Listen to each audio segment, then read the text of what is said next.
Ladies and gentlemen, please welcome Checkpoint's founder and CEO, Gil Shwed.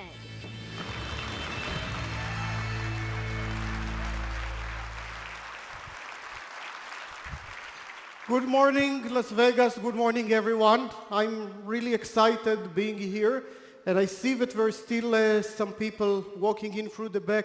There's plenty of sitting on the left side. This is my nice side, so you'll get the best view if you walk all the way down here for everybody in the last row.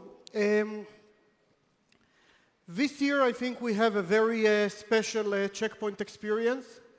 CPX 360, so we are looking at the security challenge from a 360-degree angle. We also have here more of our customers, more of our partners, all of our employees. So this is a huge event. And for me, I've been in Checkpoint for, now we're celebrating our 25th year. That's a long time. And Checkpoint has always been actually my first family, even before my second family. Now that we feel that we all know each other, and we feel, I think, like one big extended family. I think that we are looking today at the internet. We can't imagine how much it touches our life, every part of our life. Something we really couldn't imagine when I started Checkpoint in 1993. So let me start by telling you a few short stories about my other family, my second family. Last year I told you, those of you remember, about my newborn baby. He was just born last year. And I found on the internet a baby crib, an automated baby crib that actually rocks the baby. And apparently it's also connected to the internet. And due to an internet failure or some probably attack on the operator of that bed, I couldn't put my baby to sleep. I won't repeat the whole story from last year, but my baby has grown since.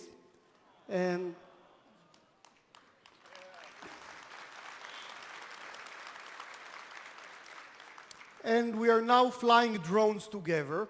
And we don't just use the drones for fun. I actually use it to watch my family and to really take good care of them. For example, my other sons, my older sons, they go to school, they take the school bus.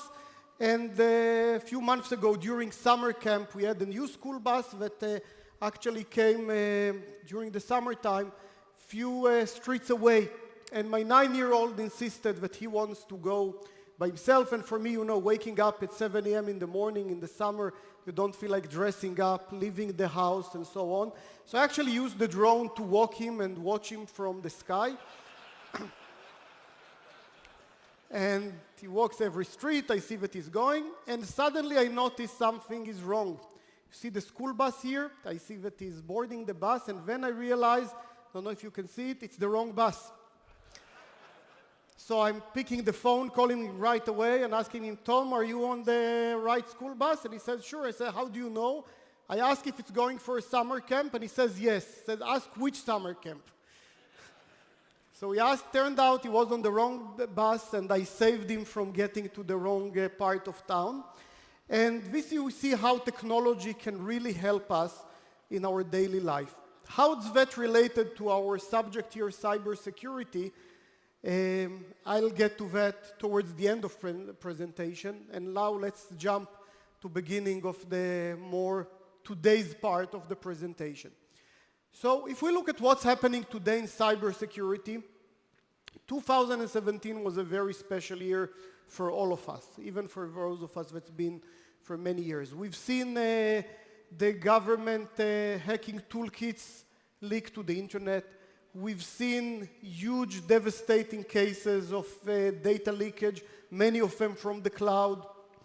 We've seen, all the US credit record data, hacking the French election, breaking into the German parliament, breaking into the UK parliament, and that's without even mentioning what's going on in the US election and everything that surrounds that. And then when we felt that there were so many attacks and so on, we had one big attack, WannaCry, if you remember in May, that actually looks like everything you can imagine in a major attack. It used the government developed vulnerabilities and attack toolkits. It attacked thousands and hundreds of enterprises in almost 100 countries within few hours. It shut down hospitals, shut down manufacturing sites, shut down entire companies, all within a matter of hours. And that, when we talked about that in our industry, we all said, that's an attack that you see once in a decade, and until the next time we'll see that, maybe there's 10 years. And then what's happened? 2 months later, similar type of attack, using similar tools, even a bigger damage, almost completely shutting down the country of Ukraine. And again, same thing, hospitals, manufacturing sites of some of the world top 100 companies, huge damage that you couldn't even imagine. So was 2017 a wake-up call for us? What does it tell us? Let's look at another data point. This report, we just got it a few weeks ago from the World Economic Forum that meets in Davos. They've tried to rate all the global risks that are coming on us, something very positive. You see all the bad things that can happen to us in the world. And let's see what was unique this time. If we zoom into the upper right cubicle here, we see that cyber attacks are right there at the top right. Actually, if we look at the top 5 global risks in terms of likelihood, you see that cyber attacks and data fraud are amongst the top 5, just after extreme weather events and natural disasters. Very encouraging for us. But at least we don't have to defend against extreme weather events, so that's... and this is and again, if you see, these purple things weren't there 2 years ago and so on. The cyber attacks makes it for the top 5 for the first time. So something is happening, and this is something we should all care about, because this is our job. We are at an inflection point. And we try to ask ourselves, why are we at an inflection point? What's happened in our world? And looking back our history, we try to identify where we are. We are today at the 5th generation of cyber attacks. And let me maybe, before I explain all around that, maybe give a little bit of introduction. What are these generation of cyber attacks, and how are we, and some of it, how are we dealing with them? So let's look at the generations of attacks. It all started at the late 80s or the beginning of the 90s. I don't know who here remembers the first viruses that came by with the diskettes. If you remember, anybody remembers the floppy drive diskettes? Yes, see a lot of people here. And the viruses moved at the speed of us walking with the diskette and proliferated from one computer to another. Some of the first ones were found by some of actually my friends that are a little bit older than me in the Hebrew University of Jerusalem. They became later the investors in Check Point. And against that, we had the antivirus, and that actually started the security industry, the computer security industry. For all of us here, it looks like forever. It looks like our entire lifetime. In the world, it's actually 30 years. It's actually a very short period of time.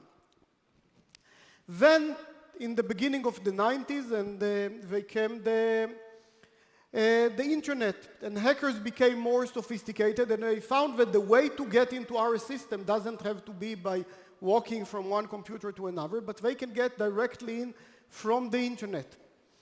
And that's where we started Check Point and invented the first commercial firewall, Firewall 1. I'm very proud to be one of the people who's been there behind that product, and that created the industry we are, the network security, and everything that we are all in this room doing, and a little bit more than that. Of course, the attackers didn't sit still and didn't stop by that and saying, okay, that's where we got. They got a little bit more sophisticated, and they started exploiting vulnerabilities in the applications that are allowed access to the internet. It can be our mail server, our web server, our database servers in some cases, our browser, which is the main application that we use on the web. So they started finding vulnerabilities that we can get through what's called legal or allowed communication, and finding more and more vulnerabilities like that. There's many techniques to try to stop them. Maybe the most important one today is intrusion prevention. And I think, again, in Check Point, we were in the early or in mid-2000s, we were one of the first company, I think, to include full intrusion prevention, included, embedded in every gateway that we ship, not just detection, but full prevention to stop this kind of attacks. And again, this game continues. The attacker didn't stop, and they saw that it's hard to penetrate with attacks for all these tools. So they made the malware more polymorphic, or the payload that is now embedded in Word document, files that otherwise look innocent, they made this content polymorphic. So that means that it changes its form every time, so it's very, very hard to detect it through the static means that we have for all the previous generation. And then started a bunch of new technologies to deal with that, technologies like antibot, technologies like sandboxing. Most of them, by the way, are used today in detection mode. Most vendors don't know how to activate them in full prevention, but there are still important technologies to find that we are being hacked. Now we asked ourselves, when we look at all this generation, how well we are protected against them. So let's do a quick survey here to warm us up in the morning. How many of the organizations here are using antivirus on your systems? Raise your hands. Nice. So close to 100% of businesses actually use antivirus on their systems. How many people here are using a firewall to protect your network? Good, excellent, yeah, we see.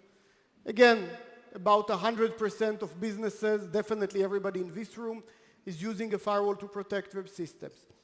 Intrusion prevention on all your gateways, protecting all your traffic. How many people here use that actively? See, here the percentage go down. In this room, I think it still looks like about what we see in the general population. Only about 50% of businesses use that. And remember, this is a technology that's more than 10 years old. This is 10 years old technology, nothing new. And yet, half of us are not using that. Now let's go to Gen 4. How many people apply sandboxing, antibot to all their traffic? See, much lower. I mean, we've got all the checkpoint people. That raises the room. But beyond that, when we look at the general population, it's very, very low. It's less than 10%. I think, again, any number depending what you look like, what you apply. But 7% can be actually an optimistic number in many cases. So when we try to see, based on all of that, where we are, the attacks are well beyond Gen 4. They are Gen 5. And where is our protections? We are applying more and more protection, knowing that cybersecurity is important. And yet the grade of security that we've implemented in our system is somewhere between level 2 and level 3. When we did the calculation, on the average, I think we are around level 2.8. So first, no wonder that we feel that we're vulnerable. No wonder that major attack can hit us because we are 2 generations behind. And yet, if we look at 2018, where are we now? We are in the 5th generation. These attacks are much more sophisticated. They are large scale, like we've seen last year, across countries, across industries, and so on. They are multi-vector attack. These are not attacks that are attacking us just from one point. We can have something getting onto our mobile phone, stealing our credentials, logging into the cloud that's wide open, and from there getting inside the enterprise. That's actually quite typical. And there's many, many other vectors like that. And in many cases, they use technology that was leaked or found itself out from state-sponsored technologies. So technologies that are much more sophisticated than what we've historically seen, and technologies that are developed by large professional organizations, not just amateur hackers.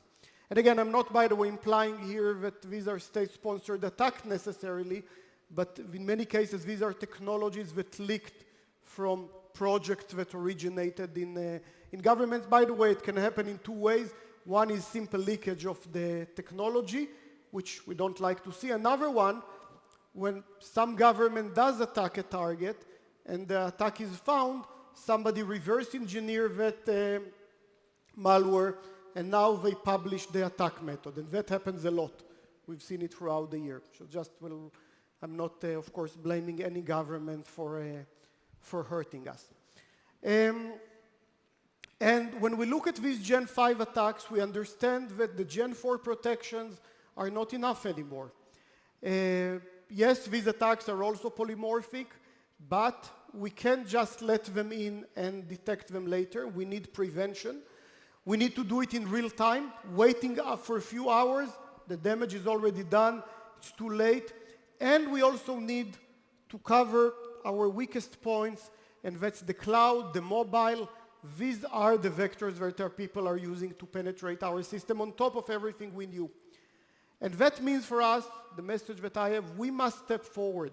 We must take a step forward to move not just to the 5th generation of attacks, that the world is rare, but to a 5th generation of protections. So let me speak a little bit about what is the Gen 5 protection and what can we do to get there. What ingredients do we need?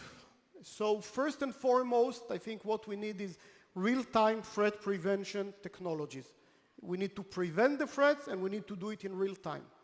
Second thing we need is to apply it everywhere, to our data center, to our cloud, to our endpoints, to the network perimeter, to the mobile. They all need to be protected. We need shared intelligence amongst them, so when we get an information or we get a new attack, we know how to stop it on all the different places, and we need to do it with the best security technologies. That's very important, and let me show you what I mean by that. When we look at the sort of the DNA or the ingredients of all the security technologies we need, this is a very long list. Don't try to read, there's more than 60 technologies just on this slide in all the different domains of security, and this is not all the technologies that we have in our products. And we really need to have pretty much all these technologies almost in every environment. So we need to take all these complicated, technical, sophisticated technologies, apply them to our enterprise, and putting this dome of control around that, and even managing them together.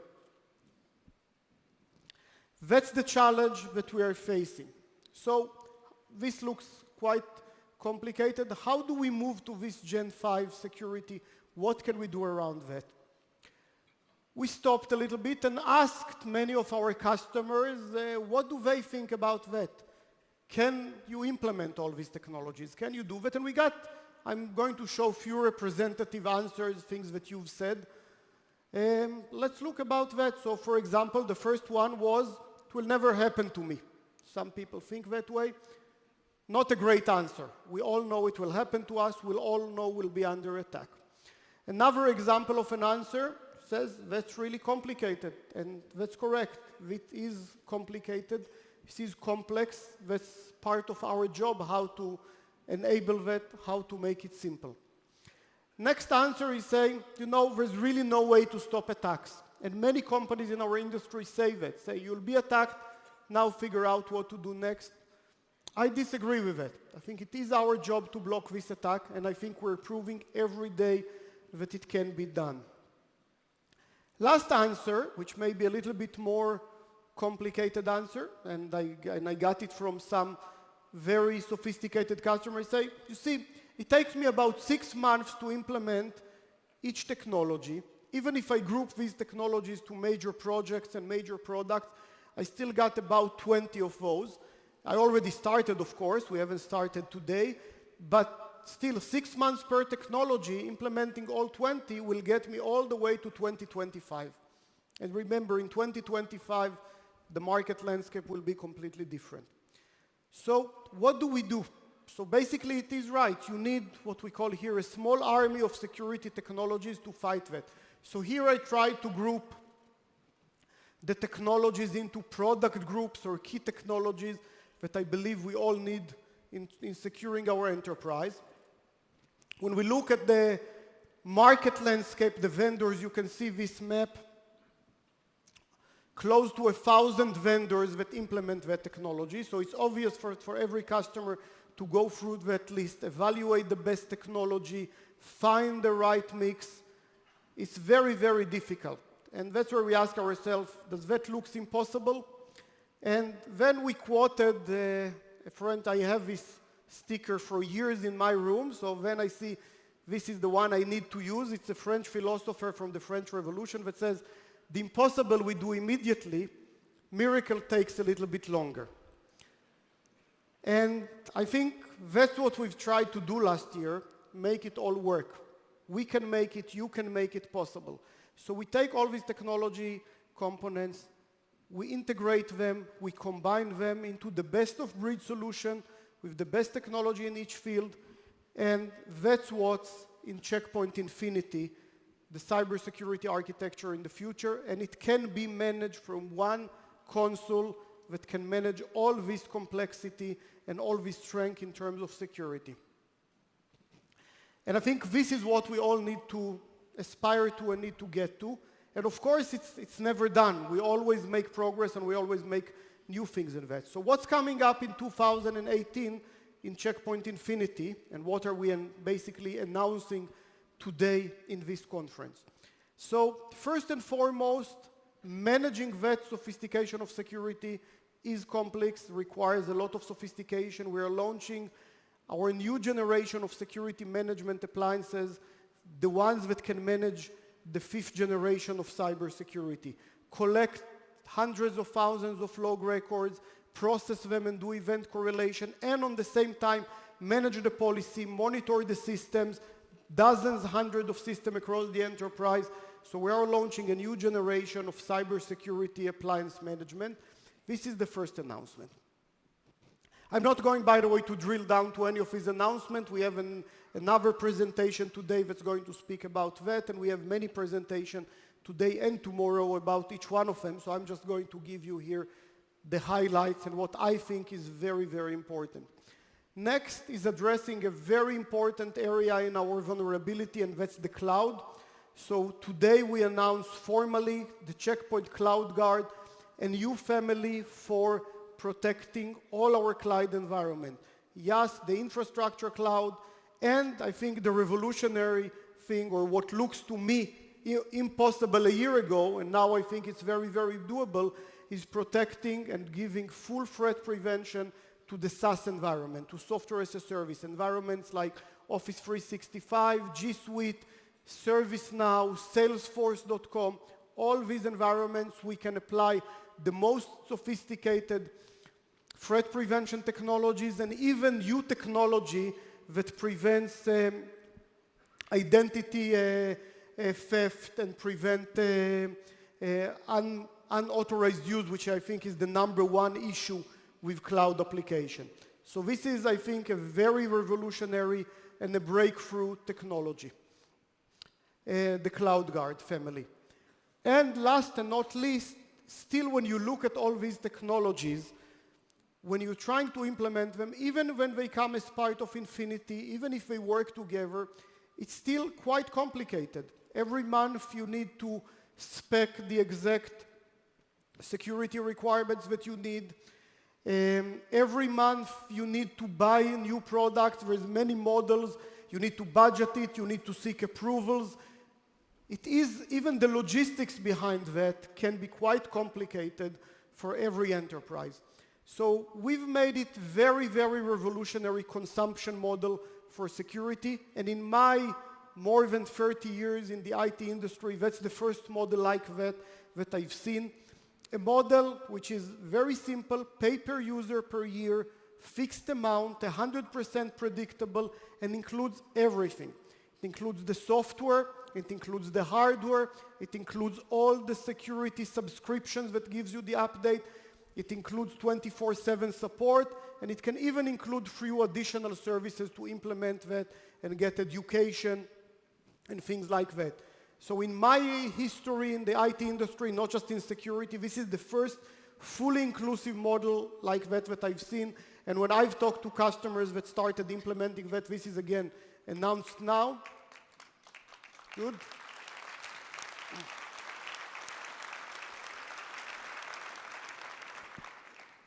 So I think this can be a true revolution in how do we make the jump. We get to infinity total protection, and then we just need to implement these technologies. It still takes time, it's still an effort, but instead of taking us 10 years, it can take us 6 to 12 months, and I think this is very doable. So what we've got here so far, we've seen the generations. We're launching the Gen 5 cybersecurity solution against the 5th generation cyber attacks, against the mega attacks. And I think this is so far very good, but there's still 2 parts that I owe you one. One is to see how it's all related to the drones, which I started my presentation. And second, that I got last year a lot of questions from CISOs and other customers says, okay, Gil, you've told us about where we should be now. You've told us about where you are now, but where will we be 5 years from now, 10 years from now? How does the future looks like? So I'll talk about, in my next part of the presentation, about our view of the future. So what should we expect next? So once again, my son, or you see, is already running around in the house trying to remote control the drone. Don't be afraid, I don't really let him fly the drone by himself. He's only 1 year old, but he's trying. So let's look at this drone. That's my gadget. We have here all the ingredients we need to secure. We have something in the sky, we have a communication channel, we have a communication system, and we even have a mobile phone in the middle there that controls that. So you can say, okay, I need to secure that communication, I need to make sure that my mobile device that's there is also not infected by anything. And actually, that's not the problem. That's the small problem. We still need to do that, but that's the small problem. That's the local problem of controlling the communication between my drone and its remote controller. The real problem, the real challenge in terms of cybersecurity lies behind that. When I'm activating my drone, there's a huge computing system in the back. The drone is connected to a cloud. Every time it takes off, it sends telemetric information. It sends GPS information. It gets instruction, can I take off? And by the way, it can get an instruction to land immediately if I'm trying to get to a no-flight zone. All the data that I'm flying is being recorded on that cloud, and that cloud has multiple applications from multiple vendors. The company that makes the drone actually doesn't make the application that controls the no-flight zones, for example. These are 2 separate applications. All of that is connected to some data center that records tons of data that we accumulate. And all of that is connected to multiple enterprise networks for the companies that maintain that. Now, when you think about that, any vulnerability in any one of that, even the application that's doing the analytics and the statistics about the web usage within that, any vulnerability within that can impact my drone that's flying in the sky. And these drones, by the way, are not just flown for fun by me. They are flown by big commercial organizations. They are flown by a military organization. I don't know if you've seen, but the US Army actually last year issued a ban for all these drones, and you said that you must take them down, take out the batteries, and store them. Because they are so afraid that some organization may hack into this cloud and be able to collect information, control that, and think about the damages. So that's the security challenge of that drone, but it's not just about the drone. When we actually think about that kind of system, that system controls every part of our life. The airplanes that we fly, same thing. They're all connected to these systems, and any shutdown on this system, any weakness in that, means that people can shut down air traffic. Our medical data, the most vulnerable place, by the way, in our life is the hospitals and the medical information. This is devastating how much we're vulnerable there. Think about a hospital. It has hundreds of devices, all coming from different vendors. Most of them are quite old, so they are not running patch software. We don't control the software that's running on them. And by the way, the vendors are even refused to update the software there, because that means going through another cycle of FDA approval, and that's very expensive, so they don't want to touch them. And the environment is open. Each one of us can walk in the hospital, attach to a network, give the doctor some CD that we got from another doctor and have them install that or open that on the computer that's connected. So hospitals, by the way, is one of the weakest sectors in terms of cybersecurity. Our banking system, the same.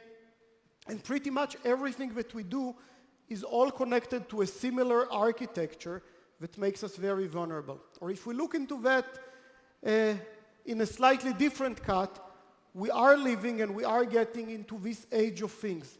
Everything is connected, the telecom, the smart cities, the cloud, the healthcare, the manufacturing, the energy, our cars, the transportation infrastructure, the roads and the traffic lights. Everything is connected. We're not just dealing with computer networks, we're dealing with networks that have on them every type of device, and everything is interconnected and everything is a target. And any vulnerability in any one of the elements here can impact all the others. And this is what we call, or the sixth generation, or Gen 6 of cybersecurity. And we are working on the solution for that, and we call it nanosecurity. How would that work? And I'll give you a very glimpse preview, of course, not an in-depth to the technologies that will come in the future. How will that work? We're going to have these nano agents everywhere. And these nano agents are going to be very different than what we have today. So if we look in depth into a typical system, you can see security cameras, multiple devices, connections to the cloud, typical gateway that protects the enterprise. That's like an in-depth view of a small part of the network. We can install these nano agents. They will be open source software, possibly software plugins that are very, very lightweight and can control every attribute that goes into the network. So unlike what we have today, which is heavy agents that plug into very specific system, we will be able to develop in a matter of days or hours a plugin to every system here, to the security camera, to the IoT device, to microservices in the cloud. Remember, we're going into environments which is kind of hardware-less, because we're getting these computing services from the cloud without even owning a virtual instance. This is like a function that goes up and down whenever we call it. It can be on a mobile operating system, it can be on a web service, on all the cloud services, and all these nano agents can collect and send just the relevant information to them into one central intelligence and control brain that will be able to make predictive security guidance based on artificial intelligence. This is how we see the future, and if we try to apply this diagram into the previous one, you will see all these nano agents connected together to one global, smart, with artificial intelligence security system that can drive our security and can make the right decisions in real time. This is where we see the future. So, if we need to summarize and move to the next presentation that I think would be even more interesting, we are at an inflection point today. We are in the 5th generation of cyber attacks, and we are only at the 2nd or 3rd generation of protection. And that means the message for all of us here in this room, we are all security professionals. Our job, our life is dedicated to making this cyber world secure. We need to make that step up to Gen 5 security. We must step up. We must bring to our organizations, to our customers, internal and external, the best security, real-time protection with real-time threat prevention. This is my goal in life. I hope that you all take the same message and apply it to all your organization and to everywhere and to all your customers. So I really want to wish us a great conference in the next 2 days, and thank you all for being with us today and setting a record for CPX. Thank you very much.